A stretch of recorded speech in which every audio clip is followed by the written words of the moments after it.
السلام عليكم ورحمة الله وبركاته. بسم الله والصلاة والسلام على رسول الله وعلى آله وصحبه ومن والاه. رب اشرح لي صدري ويسر لي أمري واحلل عقدة من لساني يفقهوا قولي. Welcome to a new episode from our series إن أريد إلا الإصلاح ما استطعت. I'm seeking reform to the best of my ability.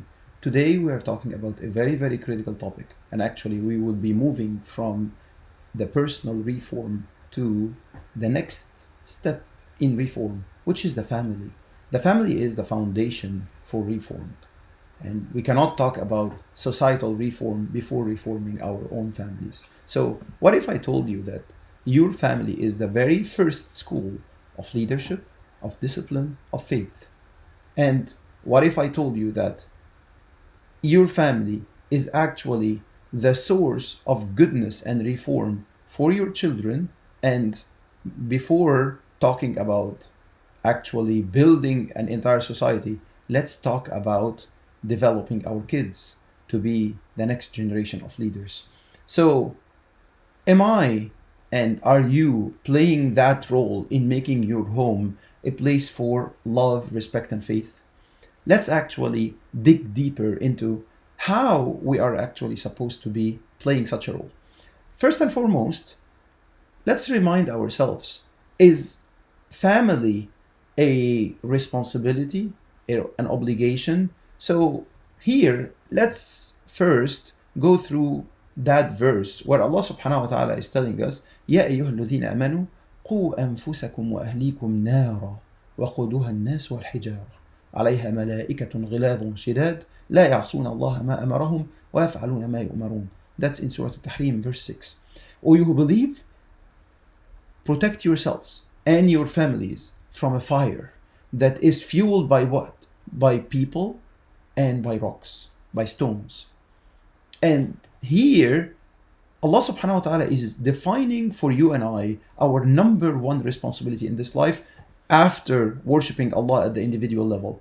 Because your responsibility is to take the hands of your family members to guide them to Jannah.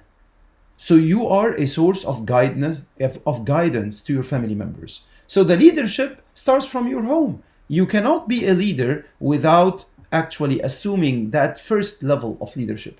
The other thing, the home, and in particular we are talking about the righteous home, is the source for creating, for building, for establishing righteous leaders and the leaders of the entire ummah. Look at what Allah subhanahu wa ta'ala is saying in Surah Al-Sajdah, وَجَعَلْنَا مِنْهُمْ أَئِمَّةً يَهْدُونَ بِأَمْرِنَا لَمَّا صَبَرُوا وَكَانُوا بِآيَاتِنَا يُوقِنُونَ. So great leaders don't appear by chance. And like here Allah subhanahu wa ta'ala told us, and we made them leaders, guiding by our command when they were patient and had certainty in our signs. So leaders are being raised in righteous homes. And your role in reform starts from how you raise and influence your family. So now, let's move on to what the Prophet ﷺ told us. The Prophet ﷺ told us, كُلُّكُمْ رَاعٍ وَكُلُّكُمْ مَسْئُولٌ عَنْ رَعِيَّتِهِ. Each one of you is a shepherd, and each one of you is responsible for his flock. So the man is a shepherd in his house, and he's responsible for his family. And here, the Prophet ﷺ is clearly indicating that your home can either be a gateway to Jannah or a source of regret. May Allah protect us all. So, when we look at the Prophet ﷺ himself, how he did demonstrate being a leader, how he did demonstrate being always close to his family, being always close to his wives, playing with his children, spending quality time, not just time, with them, to the extent that, as described by our mother Aisha, he used to be serving us all the time. He used to be serving his people. The Prophet ﷺ told us, خَيْرُكُمْ خَيْرُكُمْ لِأَهْلِهِ. The best amongst you is the best to his own family, and so on. So now, let's get straight to the actions. How can we put this in action? How can we go through a very tangible recipe for us to be able to take care of our family? Number one, establish a family worship routine. So try to establish some sort of a process where you, the entire family members, pray together. worship Allah subhanahu wa ta'ala together. Sit and like on a daily basis, or even at the very least at a weekly level or twice a week, sit and read Quran together. Do some sort of ibadah together, and this would become some sort of a regular routine. It's not a one-off. So that's number one, and try to establish this, try to make it very, very consistent. And the second thing here, establish an environment that would strengthen the family bonds. So spend some quality time together. Go for a walk, have dinner together on a regular basis, go out in the weekends and so on. So talk without distractions. Talk with no electronics. That's critical. So spend quality time. And also the other aspect here is praise and encourage each other. Whenever any family member would do something good, try to praise them. Try to praise him or her, especially if they are your kids. Encourage them, build some sort of a trust and confidence in them, and so on. So that's extremely important. But the third and most important aspect here is be a leader by showing the example. يا أيها الذين آمنوا. If Allah subhanahu wa ta'ala is telling us لَقَدْ كَانَ لَكُمْ فِي رَسُولِ اللَّهِ أُسْوَةٌ حَسَنَةٌ لِمَنْ كَانَ يَرْجُو اللَّهَ وَالْيَوْمَ الْآخِرِ وَذَكَرَ اللَّهَ كَثِيرًا.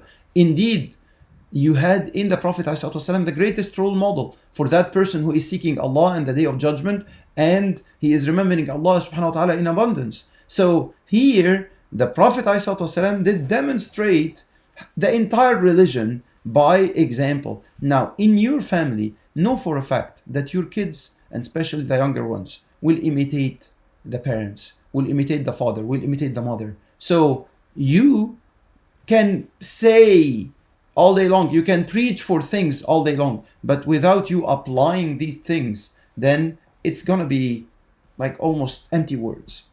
So you can preach for hijab. If you as a woman, as a mother, you are not wearing hijab yourself, then that would go in vain. You can preach for having a solid relationship in Quran, but at the end of the day, they are copying you. Do you have a solid relationship with Quran? So that's why this discussion, this is entire discussion around the family, is dependent on whatever we have discussed earlier as to how we can reform one's own self. But then now, like, you need to build on reforming yourself to reform your entire family.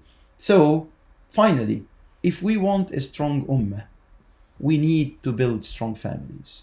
And the foundation of reform begins at home. So in this Ramadan, in the month of change, in the month of transformation, in the perfect environment for you to improve yourself, to become a better person, will you assume responsibility in reforming your family? Yes or no? The choice is yours, and we hope that we have clarified to you the consequences of such a choice. We ask Allah subhanahu wa ta'ala to be true leaders at our homes, and we ask Allah subhanahu wa ta'ala to make our homes sources to nourish and build and develop the next generation of leaders. I hope you have an amazing Ramadan. Wassalamu alaikum wa rahmatullahi wa barakatuh.